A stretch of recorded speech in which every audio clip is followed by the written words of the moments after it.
Vous en savez de bonnes hein, sur l'hôpital de Challans, centre hospitalier Loire-Vendée-Océan, à Challans dans le 85.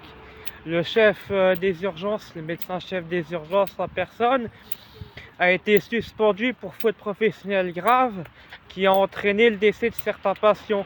Et là, c'est le chef, mais en début d'année 2025, il y avait eu deux autres urgentistes qui, eux, avaient été condamnés à de la prison. Alors, je ne sais plus si c'était de la prison ferme ou du sursis, mais vers février-mars, il a été condamné à de la prison parce que deux personnes étaient décédées par arrêt cardiaque aux urgences de Challans.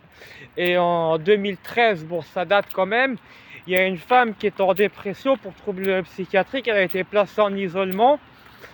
Alors, je ne sais pas si c'est avec la couverture du matelas ou elle s'était pendue et elle s'était suicidée dans les... C'était passé dans le journal, hein. Les sources sont vérifiables. Elle s'était suicidée dans la chambre d'isolement des urgences de Challans.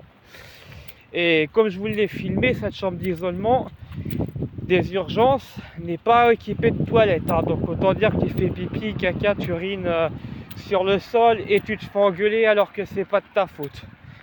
Et là, il y a deux personnes décédées par arrêt cardiaque parce qu'elles ont pas... elles pouvaient être réanimées, mais elles l'ont pas été à temps. Et là, le chef, bon, pas par la justice, hein, par l'hôpital, mais c'est que ça cache quand même des choses. Le chef, le médecin-chef des urgences de Challans est suspendu maintenant. On en apprend de belles. Après la radiation du docteur Chevaux, psychiatre pour harcèlement envers des femmes, on en apprend de plus en plus de belles sur le secteur chalandais au niveau de l'hôpital.